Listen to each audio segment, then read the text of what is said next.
सभी बच्चों को नमस्कार। आप सभी लोगों का आस्था एजुकेशन के यूट्यूब चैनल पर स्वागत है। इस महामारी के दौर में हम लोगों ने ये डिसाइड किया कि चाहे वो एयरफोर्स वाई ग्रुप हो, चाहे वो एयरफोर्स एक्स का एग्ज़ाम हो, चाहे वो नेवी का एग्ज़ाम हो, जो सबसे ज़्यादा क्वेश्चन रिपीटेड करते हैं वो आपको यहाँ पे सिखाया जाए।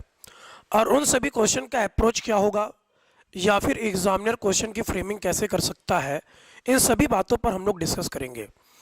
जैसे आज मैं एक छोटा सा टॉपिक लेकर आया हूं और उसका नाम है डिफरेंशिएशन। डिफरेंशिएशन मतलब अवकलन। तो यहाँ से हम लोग दो कॉन्सेप्ट सीखेंगे कि आपके एग्जाम में कैसे क्वेश्चन आते हैं, और ये दोनों कॉन्सेप्ट बहुत इंपॉर्टेंट है। अगर एग्जाम में ये क्वेश्चन आते हैं ना, तो बच्चा फ्रेमिंग नहीं पकड़ पाता है कि ये किस फ्रेमिंग का क्वेश्चन है। तो मैं आपको पहले फ्रेमिंग सिखाऊंगा कि ये किस प्रकार की फ्रेमिंग कर सकता है, और इस फ्रेमिंग पे दो से तीन एग्जाम्पल करा के ये दो टाइप आपको फिनिश कर दूंगा। पहला टाइप है कि अगर आपको मान लो क्वेश्चन ये मिले कि इफ y बराबर, अभी मैं बेसिक यहां पे लिख रहा हूं, इफ y बराबर अंडर रूट में fx प्लस में अंडर रूट में fx, ऐसी सीरीज चलती रहेगी, प्लस में अंडर रूट में fx, और ये जो टर्म चला ये आपका टर्म चला इनफाइनाइट तक। ये जो टर्म चला ये टर्म आपका चला इनफाइनाइट टर्म तक। इस पैटर्न पे क्वेश्चन एग्जाम में बहुत रिपीट करते हैं, खासकर आप देने जाएंगे एयरफोर्स एक्स का एग्जाम या फिर एयरफोर्स वाई का, वहां पे ऐसे क्वेश्चन बहुत रिपीट करेंगे। तो ऐसे क्वेश्चन का पहले हम लोग बेसिक सीख लेंगे कि इसका बेसिक प्रक्रिया क्या है। बेसिक प्रक्रिया सीखने के बाद अगर आपको एक छोटा सा रिजल्ट पता होगा ना, तो एग्जाम में अगर इस पैटर्न पे कोई भी क्वेश्चन आएंगे आप मात्र एक लाइन में जवाब देंगे। तो आप मेरी बात सुनिए। इसने इस समीकरण का नाम दिया है y। इसने इस समीकरण का नाम क्या दिया है? y। आपने क्लास 5वीं में सीखा होगा, 5वीं क्लास में, कि अगर टर्म इनफाइनाइट तक है, इनफाइनाइट का मतलब अनंत, तो एक टर्म को छोड़कर, कितने टर्म को छोड़कर? एक टर्म को छोड़कर ये जितना भी मटेरियल मिला ना, इसको हम फिर से y मान सकते हैं। एक टर्म को छोड़कर ये जो पूरा मटेरियल आपको दिखाना, ये फिर से आपका क्या बन गया? y। अनंत पद तक है, तो मैंने इस मटेरियल को y लिखा। आप देखिएगा बोर्ड पर, तो आपका भी इक्वेशन बना y बराबर अंडर रूट में fx और आगे प्लस y है। इस रूट को हटाने के लिए एक ही प्रक्रिया है कि आप दोनों तरफ वर्ग करिए, दोनों तरफ स्क्वायर। अगर दोनों तरफ स्क्वायर करेंगे तो y स्क्वायर बराबर fx और प्लस में y बना, y स्क्वायर बराबर fx और प्लस में y बना। तो आपसे पूछेगा कि dy बटे dx बता दो, तो आपसे ये पूछेगा कि dy बटे dx बता दो, तो आपको x के रिस्पेक्ट में अवकलन करना है। तो देखिए मैं कर रहा हूं, y स्क्वायर का बनेगा 2y और गुने में dy बटे dx। fx का अवकलन होगा f डैश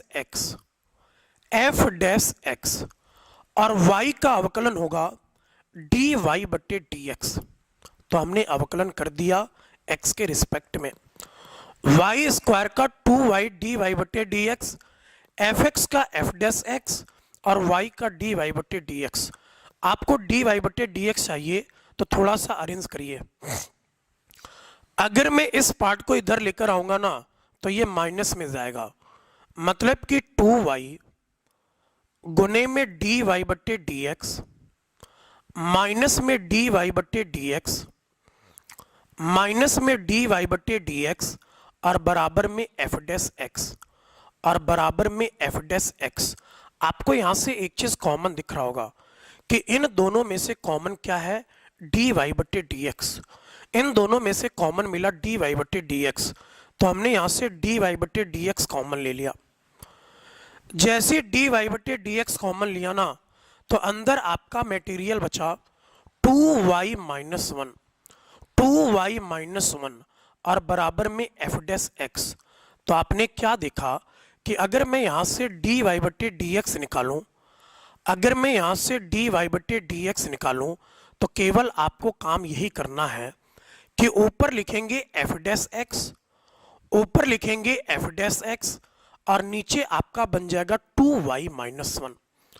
ऊपर लिखेंगे एफ डैश एक्स और नीचे आपका बन जाएगा 2y माइनस 1। लेकिन जब भी एग्जाम में ये क्वेश्चन आए तो आपको इतना काम नहीं करना है, केवल आपको ये छोटा सा रिजल्ट याद करना है, केवल आपको ये छोटा सा रिजल्ट ध्यान रखना है। और इस बेस्ड पर कोई भी क्वेश्चन आए तो केवल आपको यही ध्यान रखना है कि एफ डैश एक्स बटे 2y minus 1, F dash x बटे 2y माइनस 1। एक बार आप स्क्रीनशॉट ले लीजिए।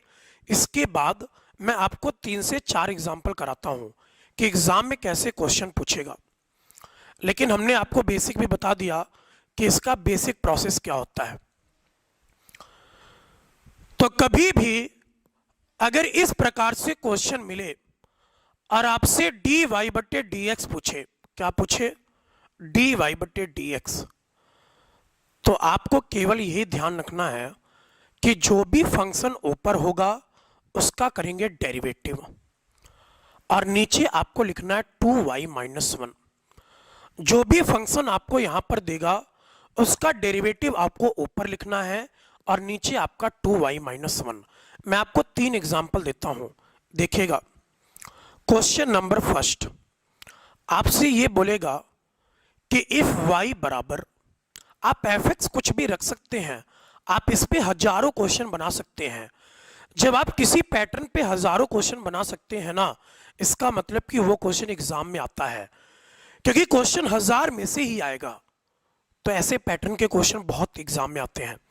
तो हमने लिखा y बराबर साइन एक्स प्लस में साइन एक्स प्लस में साइन एक्स और ये टर्म चला इनफाइनाइट तक, ये टर्म चला इनफाइनाइट तक। तो आपसे ये पूछेगा कि then find the d y बटे d x, then find the d y बटे डी एक्स। आपसे ये पूछेगा कि यहां से डी वाई बटे डी एक्स बताइए। तो आपको कुछ भी काम नहीं करना है। आपको यहां पर देखिए एफ एक्स की जगह क्या मिला, आपको एफ एक्स की जगह मिला साइन एक्स, आपको फंक्शन की जगह मिला साइन एक्स। तो डी वाई बटे डी एक्स निकालने के लिए बस साइन एक्स का डेरिवेटिव करना है और साइन एक्स का डेरिवेटिव आपको पता है कि साइन का डेरिवेटिव कॉस एक्स और नीचे आपको लिख देना है 2y माइनस 1। साइन का डेरिवेटिव कॉस और नीचे आपको क्या लिख देना है 2y माइनस 1। ये आपका फाइनल आंसर है। तो कंपटीशन एग्जाम निकालने के लिए ना आपको ऐसे रिजल्ट याद करने पड़ेंगे, क्योंकि अगर आप वहां पे हर क्वेश्चन बेसिक से करोगे तो आप 20 मिनट में 25 क्वेश्चन नहीं कर पाएंगे, आप 20 मिनट में मात्र 7 से 8 क्वेश्चन कर पाएंगे। तो जब भी एग्जाम में जाइए ना, तो जो सबसे ज्यादा रिपीटेड क्वेश्चन है उनका रिजल्ट कम से कम आपको पता रहे कि एग्जाम में 1 सेकंड में कैसे निकालना है। तो देखिए एक लाइन में आंसर आपका आ गया। अगर मैं इस पे आपको 1-2 एग्जाम्पल और दूं कि एग्जाम में आपको क्वेश्चन कैसे मिल सकता है, मैंने एक एग्जाम्पल और लिखा, एग्जाम्पल नंबर 2। आपको एग्जाम में ऐसे देगा कि इफ y बराबर कोई भी फंक्शन हो सकता है भाई, तो हमने अपनी तरफ से फंक्शन लिख लिया log x, log x plus log x, log x plus log x। और इसी प्रकार से इसमें भी टर्म है इनफाइनाइट तक, इसमें भी टर्म आपका इनफाइनाइट तक है। तो ऐसे क्वेश्चन आपको एग्जाम में रिपीट करेंगे। तो केवल आपको फंक्शन पर फोकस करना है। ये जो डिनोमिनेटर में 2y माइनस 1 है ना, ये हमेशा फिक्स होगा। ये जो डिनोमिनेटर में 2y माइनस 1 है, ये हमेशा फिक्स होगा। तो देखिए आप कितना आसान है।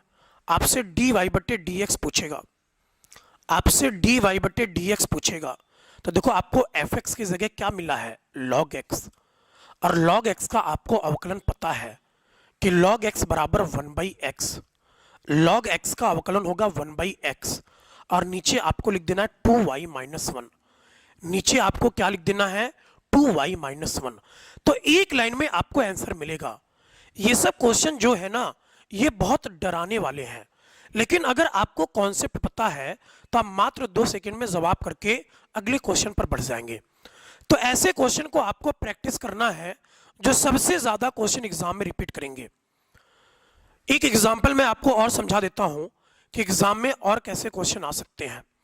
मान लीजिए हमने लिखा इफ y बराबर, कोई भी फंक्शन हो सकता है भाई, कोई भी फंक्शन, और आप कोई भी एग्जाम देने जाएं यहां से क्वेश्चन 90% चांस होते हैं पूछने के। तो x प्लस और ये टर्म चला इनफाइनाइट तक। ऐसा नहीं कि हमेशा ट्रिग्नोमेट्रिक फंक्शन होगा, ऐसा नहीं कि हमेशा लॉगरिथम फंक्शन होगा, आपको अलजेब्रिक फंक्शन भी दे सकता है। तो देखिए आपको यहां पे फंक्शन की जगह क्या मिला है, x। अगर फंक्शन की जगह आपको x मिलाना तो x का डेरिवेटिव बताना है, और x का डेरिवेटिव भी x के रिस्पेक्ट में, x का डेरिवेटिव भी x के रिस्पेक्ट में बताना है। तो x का डेरिवेटिव आपको पता होना चाहिए कि x का अवकलन 1, और नीचे आपको हमेशा लिखना है 2y माइनस 1। हमने लिखा x का अवकलन 1 और नीचे आपको लिखना है 2y माइनस 1। तो देखिए आपका फाइनल जवाब है 1/2y माइनस 1, 1/2y माइनस 1। तो आपको हमने ये पहला टाइप सिखाया कि अगर इस प्रकार से रिपीटेड फंक्शन मिले और बीच में प्लस का साइन हो, आपको ये भी ध्यान रखना है कि बीच में साइन हो प्लस का, तो dy/dx डायरेक्ट बताना है कि f'(x/2y माइनस 1)। मैं उम्मीद करता हूं कि आपको अच्छे से समझ में आया होगा। इसी प्रकार से चलते अगले टाइप पर कि आपके एग्जाम में और क्या क्या कर सकता है। दूसरा टाइप भी बहुत मेन है। ऐसा नहीं कि आपको नहीं पता है, ये चीजें सबको पता होती हैं, लेकिन मेन बात है कि आपने इसका कितना रिवीजन किया है। आप यदि ज्यादा रिवीजन करेंगे, ज्यादा प्रैक्टिस करेंगे, तो आपको कंपटीशन एग्जाम में कभी भी हार का सामना नहीं करना होगा, हमेशा आपकी जीत होगी। दूसरा कॉन्सेप्ट देखिए, इनवर्स ट्रिग्नोमेट्री पे बहुत ज्यादा क्वेश्चन घुमाता है और बच्चे समझ नहीं पाते हैं कि इसमें करे क्या। लेकिन उसके लिए आपको 3 रिजल्ट पता होना चाहिए, उसके लिए आपको 3 रिजल्ट पता होना चाहिए। और मैं तो इतना उम्मीद कर ही सकता हूं कि आपको इतने रिजल्ट पता है कि अगर साइन इनवर्स x प्लस में कॉस इनवर्स x मिले तो आपको डायरेक्ट ध्यान रखना है π/2 कि sign inverse x plus cos inverse x बराबर π/2। इसी प्रकार से tan का रिलेशन होता है cot के साथ, tan का रिलेशन cot के साथ, तो tan इनवर्स x प्लस में cot इनवर्स x, इसका भी रिजल्ट आपका क्या होगा, π/2। इसका भी रिजल्ट π/2। sec का रिलेशन होता है cosec के साथ, तो हमने यहां पर लिखा sec इनवर्स x प्लस में cosec इनवर्स x और बराबर में π/2। तो आपने एक चीज यहां पर देखा कि तीनों रिजल्ट का सेम आंसर है, तीनों क्वेश्चन का सेम रिजल्ट है। इधर sine inverse x plus cos inverse x बराबर π/2, tan inverse x plus cot inverse x बराबर π/2, sec inverse x plus cosec inverse x बराबर में π/2। हो सकता है कि आपसे डायरेक्ट ये भी क्वेश्चन पूछ ले, हो सकता है कि डायरेक्ट आपसे ये भी क्वेश्चन पूछ ले। मैंने क्या बोला कि हो सकता है कि आपसे डायरेक्ट ये भी क्वेश्चन पूछ ले। मान लो दे दिया, आपसे ये दे दिया, देखो यहां पे एक छोटा सा एग्जांपल देखो, आपको एग्जाम में ऐसे फ्रेम करके देगा कि इफ y बराबर साइन इनवर्स x और प्लस में कॉस इनवर्स x। अब कई बच्चे क्या करने लगते हैं ना, यहां पे साइन इनवर्स x का अलग से अवकलन करेंगे, कॉस इनवर्स x का अलग से अवकलन करेंगे। लेकिन जब भी आप एयरफोर्स का एग्जाम देने जाएंगे ना, तो वो यहां पे रिजल्ट बना के देगा कि आपको एक लाइन में आंसर लिखना है। तो आपको ये बात पता होनी चाहिए कि यदि साइन इनवर्स और कॉस इनवर्स में, मेरी बात सुनिएगा, यदि साइन इनवर्स और कॉस इनवर्स में ये नंबर सेम है, नंबर का मतलब कि यहां पे 1 भी हो सकता है, यहां पे 5 भी हो सकता है, यहाँ पे 7 भी हो सकता है और यहाँ पे 2x भी हो सकता है, लेकिन आंसर पर कोई भी प्रभाव नहीं पड़ेगा। आंसर पर कब प्रभाव नहीं पड़ेगा कि जो फंक्शन आपको यहाँ पर देगा वही फंक्शन यहाँ पर देना चाहिए। जो साइन इनवर्स में फंक्शन होगा वही फंक्शन कॉस इनवर्स में होना चाहिए। तो आपको ये रिजल्ट पता है कि इन दोनों का सम बनता है 90 डिग्री। 90 डिग्री का मतलब π/2। अब केवल क्वेश्चन का मतलब यह बना कि y बराबर π/2 है। केवल क्वेश्चन का मतलब यह बना कि y बराबर π/2 है। अगर y बराबर π/2 है तो आपसे पूछेगा dy/dx, आपसे पूछेगा dy/dx। और आपको यह पता होगा कि कभी भी कांस्टेंट का अवकलन किसी भी फंक्शन के रिस्पेक्ट में करो, चाहे y के रिस्पेक्ट में करो, चाहे x के रिस्पेक्ट में करो, चाहे t के रिस्पेक्ट में करो, कांस्टेंट का अवकलन हमेशा 0 होता है। कांस्टेंट का डिफरेंशिएशन हमेशा 0 होता है। लेकिन आपको इतना आसान क्वेश्चन एग्जाम में नहीं देगा। लॉजिक तो आपका यही रहेगा, लेकिन यहां पे फंक्शन घुमाएगा आपको, यहां पे आपको फंक्शन घुमा देगा। देखिए आपके एग्जाम में कैसे क्वेश्चन आया हुआ है या फिर कैसे क्वेश्चन आ सकते हैं, आप देखिएगा थोड़ा सा। तो आपको ये तीनों रिजल्ट पता होने चाहिए कि कभी भी साइन इनवर्स मिले तो कॉस इनवर्स से चेक करो कि कहीं फंक्शन तो सेम नहीं है। अगर फंक्शन सेम है तो डायरेक्ट रिजल्ट π/2, और अगर रिजल्ट π/2 बना तो कांस्टेंट का डिफरेंशिएशन 0। आपके एग्जाम में देखो क्वेश्चन कैसे पूछा है, एक आख एग्जाम्पल मैं आपको दिखा रहा हूं अभी। वो आपको एग्जाम में ऐसे देगा कि इफ y बराबर, कोई भी फंक्शन मैं यहां पे लिख लेता हूं, इफ y बराबर sine inverse 1 minus x square और बटे में 1 प्लस एक्स स्क्वायर। अब ये जो आगे कॉस है ना, हो सकता है कि आपको कॉस दे, लेकिन कॉस ना देकर आपको ये भी दे सकता है। हमने कॉस ना लिखकर यहां पे लिखा sec inverse 1 plus x square और बटे में 1 माइनस एक्स स्क्वायर। तो आपसे ये पूछेगा कि find the value of dy/dx, find the value of dy/dx।